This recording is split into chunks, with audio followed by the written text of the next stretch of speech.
got him to sign one of Ritual Armory's Flash helmets. So I want to get Teddy to sign the same one so I can display it very prominently in my Nice. living room. And I know you will display that very prominently too. I've already got a case for it and everything. I just need to get it signed. Kurt, do you have nerds as bad as Brandon in your on your staff, or is this kind of a thing amongst he all of would us? fit right into the asylum. So And you both actually lead and run asylums, so you probably get along great. So Sandy, who are you standing in line hours and hours and hours for? Not Uh, Doctor Who related. oh. Okay, if it's not Doctor Who related, I mean, if you want to body tackle Kirk to get in line, that's fine. But we cut if out it's all the not violence. Doctor Who related, then I'm going to have to go with either Will Wheaton or Ron Perlman. You know what's funny about, and it's ironic that you mentioned two guys who I personally know have gotten a bad Hollywood rap, but are the greatest guys on the planet.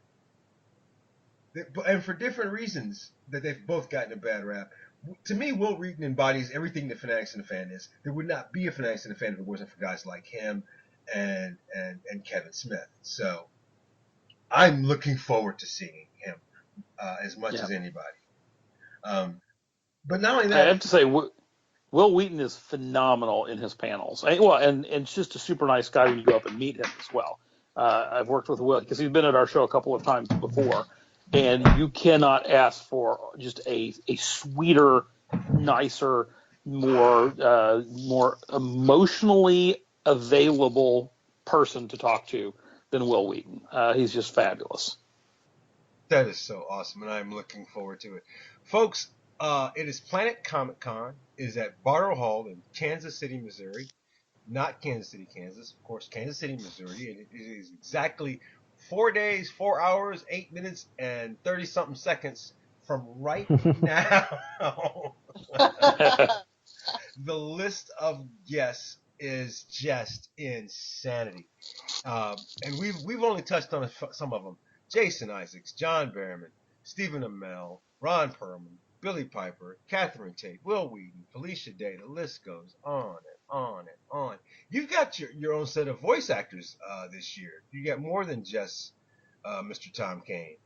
You've got a bunch of voice actors, which I love. I A love voice lot actors. from Ruby. Yes, which is so cool. Yeah, we have four voices from Ruby. Kara Eberly, Elizabeth Maxwell. This is the test to see if I can name them all. Karen Zeck and Jessica Negri, all from Ruby. And so that's a rare opportunity to get that many of those performers together at one place. And of course, the legendary Tom Kane, which I That's had right. the pleasure of meeting twice now. And the mouse is in the house. That's where I was headed next. Please explain to our listeners what you were talking about. Well, Brett Ewan, who is the official voice of Mickey Mouse for Disney, is one of our guests this year. So Mickey himself, the big dog from Disney is, I guess he's the big mouse from Disney, is going to be there. So it's great. He comes in. Also, the folks from Thank You Walt Disney, which is a nonprofit here in Kansas City that's devoted to preserving the origins of Disney's animation here in Kansas City, because he actually formed his first animation studio in Kansas City, Missouri, before he went out to Hollywood. The nonprofit organization's been great on helping us bring in Disney voice talent every year, and so Brett Ewan comes in courtesy of them. He's I believe, I may be wrong on this, I believe he's in the Disney Legends category. Yeah. If not already, he will be soon. Will be soon. And what's funny is we nerds have to appreciate Disney and the mouse more than, I mean, we wouldn't have half the culture we have if it wasn't for them. And them taking a chance on us and giving us what we want now. Well, when Walt Disney came out and said that he was going to do a feature-length animated movie with Snow White, everybody thought he was nuts. But he did it, and then today we have all of these wonderful animated features that, surround us all of the time. And Disney is the guy whose vision made all of that happen. And that is just... And it's not just animated anymore. We've got the live action retellings of, our favorite cartoons from kids, and of course they own Marvel and Star Wars too. So. And what's happened with Beauty and the Beast this year has just... Oh, that was a fantastic movie. And I don't know how this happened, guys, and I personally blame Sandy because she's the only girl on the call. But one of my all-time favorite people, and after I stand in line for Will Wheaton and then stand in line for Michael Rooker, I know it's a long wait, but still. Kurt, you got to get on that and fix that for me, buddy. Alrighty. Allison is going to be in the house, folks, from Warehouse 13, Eureka, and Drake and Josh, one of my all-time favorite people. If you have not seen Warehouse 13, jump on Netflix or Amazon and check out Warehouse 13. One of the coolest shows to ever come from the Sci-Fi Channel, in my opinion. I know Brandon has seen it, and I think, Sandy, you've seen part of Warehouse 13. Oh, I've seen all of Warehouse 13 and its companion show, Eureka. And Allison, and you notice I've said her first name like 4 times. I'm not about to butcher her last name. I'm pretty sure it's Scagliotti. Yay! Awesome. Kurt did it. There we go. I know how to spell it, too, because I've typed it a lot of times this year. So, and I got to ask this, just as an inside thing, what is the least favorite thing that you've done for this convention so far? Here we are 4 days away. You don't have to do it again, but what have you had to do to get ready for this that is just like, man, I do not want to do this again for another year? Well, I'll tell you a story from behind the scenes of a prior year's show. So sometimes you're just you have minor emergencies going on that you have to take care of. And one year I had people calling from upstairs saying that Sylvester McCoy needed a ride back from his panel, and I had this going on and that going on. And unfortunately, I was stuck manning a light switch in a panel where a celebrity agent had decided that he was going to run a video before his guest came out, and that the lights needed to go down. And I had no volunteers around to put in charge of the light switch. So I've all these emergencies burning in other rooms and floors of the convention center, and I'm stuck waiting to turn the lights back on from this. And so sometimes, it's when you just need to be in more places at once than what you can be at once is probably the biggest challenge that happens at these shows when you're organizing them. But the rewards outweigh all of that stuff. So all the fans are like, wow, this show was really well organized, and we're going, oh, well, you didn't see. we were successful at hiding the behind the scenes mini panics. So, Brandon, you can't loan Kurt your cloning machine for the weekend? Please. I'll pay. I'll put it on my expense account. Planet Comicon will pay for it. I don't have an expense account, unfortunately. But...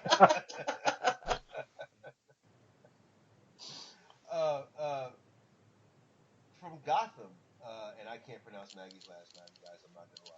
I can't pronounce Maggie's last name either. Gayha, I think, is how it's pronounced, but I could be wrong. And Poison Ivy, though. Right. and yeah. One of the most amazing and interesting storylines they have from that show. I mean, the show stands alone, but they do some of the coolest things. Like, I did not expect what we were going to do with the Poison Ivy character, and I can't wait to see how that finishes off. If it finishes off. I mean, some people are not on board with it. That's their problem. Gotham is awesome. I mean, come on. It's never seen before type of take on that entire universe. And then I'm going to say 2 more names, and then we're just gonna talk some nerd for a second. But I go through the page, Kurt, to look at the guests, as I do every time you guys post it. You post it on Fanatics and the Fan's website. You post it on our Facebook. And then I see the American Pie logo, and I see Tara Reid and Shannon Elizabeth. I go. You can talk, Kirk, because I got nothing to say. I've said their names. That's all that's really Well, I mean, necessary. you know, we call ourselves a pop culture expo, and I think that this is really right to that. I mean, it's the 20th anniversary, if I think I have that right, of American Pie. Yes. It's some sort of an anniversary of it. And they, you know, you're dealing here with icons and, you know, really people who were key in pop culture during a period. And then on top of that, Tara Reid's gone on for the Sharknado series, which, of course, is, you know, just a huge pop culture phenomenon of cheesy sci-fi channel movies. And they've got another and one Shannon come out or get ready to get made or something. Yeah. So yeah. And Shannon Elizabeth's done a variety of other movies and appearances that are kind of in nerd culture as well, including Jay and Silent Bob Strike Back, where she was just phenomenal in that movie. So no, I think that, you know, there's one of the things about Planet Comicon is trying to make sure that we span the gamut and that we have something there for everyone. I think there's a lot of Tara Reid, Shannon Elizabeth fans out there that will be delighted to have the chance to meet them, to be able to see them during their Q&A on stage, get the autographs, get the photo opportunities. You know, they're probably not going to let me in because I would show them up by being too good looking, and they wouldn't let me do a photo op with them. I understand that feeling. That's why I usually stand behind the camera, just so I don't upset everybody else. You know, yeah, I just sparkle and shine so much that I mess up the video. So, you know, they keep me away from the cameras as well. Folks, you're listening to Fanatics and the Fan, and it's our very special Planet Comicon pre-show, and we've got Kirk here from the Planet Comicon staff. He's a big a nerd as any of us. Kirk, I didn't get to ask you. Maybe bigger. I didn't get to ask because I know you're a comic book fan, but all the comic book artists that you're there, who is the person that you're most excited to see this year? Wow, that is tough because we've got so many great people. You know, the Frank Bruner was a Doctor Strange artist, kind of the Doctor Strange artist back in the 70s. It's really cool to have him coming out. He also was one of the early Howard the Duck artists. So, you know, the Howard the Duck fans out there. Okay, I'm a Howard the Duck fan. I'm sure I'm aging myself there, but... Yeah, because Frank was at his height. I mean, when I was, you know, he early 70s through the late 70s. So that was really when I was coming to the comic book scene, because I'm 52 now, and you know, 74, 75. I was just really getting in, and so it's cool to see those Silver Age and later Silver Age, Bronze Age type artists coming in. So I'm pretty excited to see him. Kevin Eastman's obviously a huge draw too, and we've kind of talked about him. But his co-creator Peter Laird on the Turtles was actually somebody that I used to pay Peter Laird $10 to draw covers for zines I was publishing back in the early '80s, just before they created the Turtles. So, yeah, Peter's I wouldn't call him a buddy, I guess, but certainly a fandom acquaintance and pen pal, because in those days, we did all of that by stamps and letters and stuff. Hey, for you kids who don't know what that means, yes, we used to actually write stuff down with our hands, put a stamp on it, put it in an envelope, and send it out into the world, and it would actually make it there eventually. We like to think of it as a net that interoperated between everybody so that you could exchange information.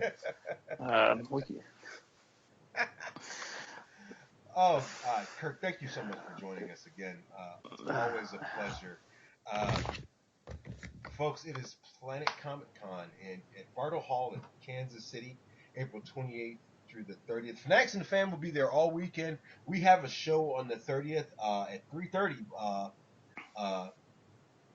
That, you know, of course we're going to be live and we're going to be doing our craziness. We got stuff we're going to be giving away. Speaking of giving away, I took the liberty with Kurt earlier. We actually drew names from our fan giveaway to get a free weekend pass to Planet Comic Con. I almost forgot